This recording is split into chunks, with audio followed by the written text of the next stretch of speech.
News 18 के साथ exclusive interview में प्रधानमंत्री मोदी ने कांग्रेस के मैनिफेस्टो पर कड़ा प्रहार किया। पीएम मोदी ने कहा है कि कांग्रेस मैनिफेस्टो पर मुस्लिम लीग की छाप है, पार्टी मुस्लिम लीग की नीतियां अपना रही है।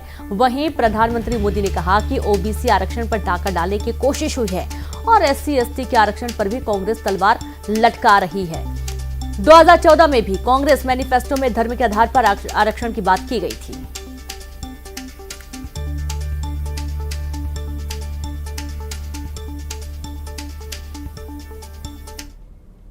आपने जो है राजस्थान में एक रैली में एक कांग्रेस के मैनिफेस्टो पर एक डायरेक्ट अटैक किया। आपने ये तक कहा कि इनका एक स्कीम है जिससे कि ये वेल्थ डिस्ट्रीब्यूट करना चाहते हैं, ये पता लगाना चाहते हैं किसके पास कितनी जमा पूंजी है, किसके पास कितना पैसा है, किसके पास कितना सोना है, सिल्वर है, चांदी है, और उसको वो मुसलमानों में और घुसपैठियों में बांट देना चाहते हैं। क्या ये थ्रेट इतना रियल है? क्या आपको ऐसा दिखता है? कांग्रेस का जहां तक मैनिफेस्टो है, कोई मुझे बताए क्या चुनाव के अंदर पॉलिटिकल पार्टियों के मैनिफेस्टो ये कोई शोपीस के लिए होते हैं क्या? सचमुच में तो मीडिया का काम है कि हर एक पॉलिटिकल पार्टी के मैनिफेस्टो की बारीकी से जांच पड़ताल करे। मैं इंतजार कर रहा था कि मीडिया करे। पहले दिन मैंने एक कमेंट तो कर दिया था जी, मैं कोई आज कर नहीं रहा जी, कि भाई मुझे मैनिफेस्टो देख करके लगता है कि इस पर पूरी तरह मुस्लिम लीग की छाप है। तो मुझे लगा कि मीडिया चौंक जाएगा, जो एनालिसिस करने वाले चौंक जाएंगे, लेकिन पता नहीं अब उनकी व्यस्तता कुछ और है। मैनिफेस्टो में उनकी तरफ से जो परोसा गया उतना ही गुड़ी गुड़ी उछालते रहे। फिर मुझे लगता भी ये तो इकोसिस्टम का बड़ा मिलीबग लगता है। अब मुझे सच्चाई लेकर जाना पड़ेगा। मैंने काफी 10 दिन इंतजार किया कि देश इस मैनिफेस्टो में जो बुराइयां हैं उसको कोई न कोई, क्योंकि निष्पक्ष तरीके से आता है तो अच्छा है।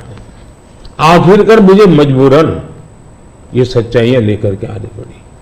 आप देखिए साहब, अब उनके एक महाशय ने अमेरिका में इंटरव्यू दे दिया जी, इनहेरिटेंस टैक्स पर। तो इनहेरिटेंस टैक्स की बात ले आए, 55% टैक्स आपकी प्रॉपर्टी। अब मैं विकास और विरासत की बात कर रहा हूं, ये विरासत को लूटने की बात करते हैं। तो मैं और वेल्थ रिडिस्ट्रीब्यूशन की बात करते हैं, और उनके आज तक का इतिहास है, वो करेंगे क्या?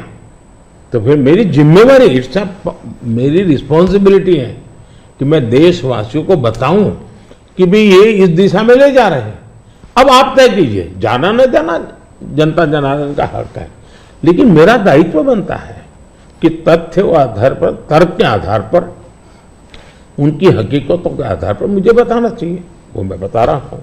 2006 का एक वीडियो जो वायरल हो रहा है जिसमें मनमोहन सिंह जी ने कहा है कि गरीब मुसलमानों का पहला अधिकार रिसोर्सेज पर है, ये उन्होंने साफ कहा है। आपने उसको मैनिफेस्टो में भी ये बात पॉइंट आउट की है कि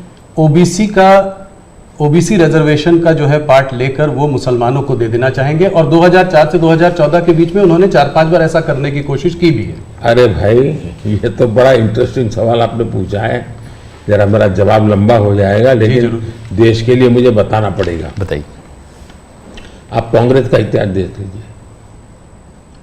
90 के दशक से ये मांग उठी है देश में। समाज का एक बहुत बड़ा तबका है जिसको लगता था कि हमारे लिए कुछ होना चाहिए, उसके लिए आंदोलन हुए हैं।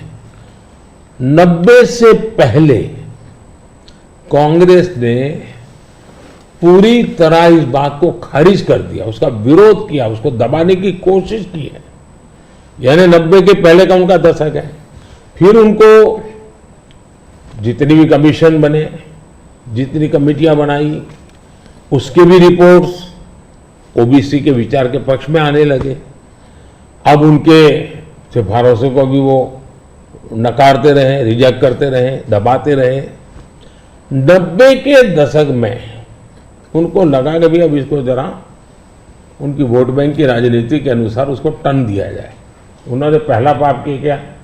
90s के दशक में कर्नाटका में उन्होंने धर्म के आधार पर, आपको याद होगा, कर्नाटक में उन्होंने धर्म के आधार पर मुसलमानों को ओबीसी घोषित कर दिया। यानी देश के ओबीसी को नकारना, उस विचार को दबाना, उस विचार को रिजेक्ट करना, लेकिन राजनीति खातर मुसलमानों को ओबीसी घोषित कर देना। केंद्र से कांग्रेस गई, 2004 तक ये प्लान ठप रहा, उनका इरादा पक्का नहीं हुआ। 2004 में वो फिर आए, तो आते ही आंध्र में मुस्लिम को ओबीसी कोटा ये देना तय कर लिया। मामला कोर्ट में जाके उलझ गया। अब ओबीसी के 27% जो आरक्षण में मिला हुआ है, भारत के संसद ने दिया है, संविधान के मूलभूत भावना के प्रकाश में दिया है। 27% शहद लगाने की उन्होंने तैयारी कर दी, डाका डालने की कोशिश की। 2006 में नेशनल डेवलपमेंट काउंसिल की मीटिंग हुई थी, एनडीसी की। मनमोहन जी के बयान पर बहुत बड़ा हंगामा हो गया। 2 साल कांग्रेस पूरी चुप रही। 2009 के घोषणा पत्र में फिर से इसका जिक्र किया। 2011 में कैबिनेट नोट है इसका। 2011 के कैबिनेट नोट में ओबीसी के 27% हिस्सा डाका डाल करके उसमें से मुसलमानों को दे देना उन्होंने तय किया जी। 2012 यूपी चुनाव में भी उन्होंने इसकी एक असफल कोशिश की, फायदा नहीं हुआ। 2012 आंध्र हाईकोर्ट ने इसको रिजेक्ट कर दिया, रद्द कर दिया, कानूनी जजमेंट आ गया। एससी में गए, सुप्रीम कोर्ट में गए, वहां भी उनको कोई रिलीफ नहीं मिला। 2014 के घोषणा पत्र में भी धर्म के आधार पर आरक्षण की बात कही है, जबकि हिंदुस्तान का संविधान जब बना तब तो कोई आरएसएस वाले, बीजेपी वाले संविधान सभा में नहीं थे। बाबा साहब आम्बेडकर जैसे लोग बैठे थे, पंडित नेहरू जैसे बैठे थे, सरदार वल्लभ भाई बैठे थे, देश के कई महापुरुष बैठे थे। उन सब ने लंबे चिंतन के बाद तय किया था कि भारत जैसे देश में धर्म के आधार पर आरक्षण नहीं दिया जा सकता। 2024 के चुनाव में आप देख रहे हैं उनका मैनिफेस्टो, और मैंने कहा इस पर पूरी तरह मुस्लिम लीग की छाप है, यानी मुस्लिम लीगी नीतियां उन्होंने अपनाना शुरू किया। अब ये जो उन्होंने स्थितियां बनाई हैं, मुझे बताइए कि देश के लोगों को ये जिस प्रकार से संविधान की धज्जियां उड़ा रहे हैं, जिस प्रकार से लोग बाबा साहब आम्बेडकर को अपमानित करते हैं, एससी एसटी के आरक्षण पर भी खतरा, तलवार लटका देते हैं, ओबीसी का तो जीना मुश्किल कर देंगे। क्या मुझे देश की जनता को प्रशिक्षित करना चाहिए कि नहीं करना चाहिए?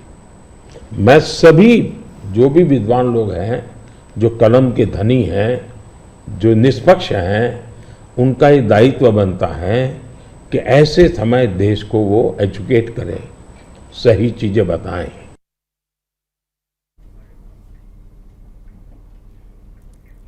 और इसी के साथ इस बुलेटिन में इतना ही। नमस्कार।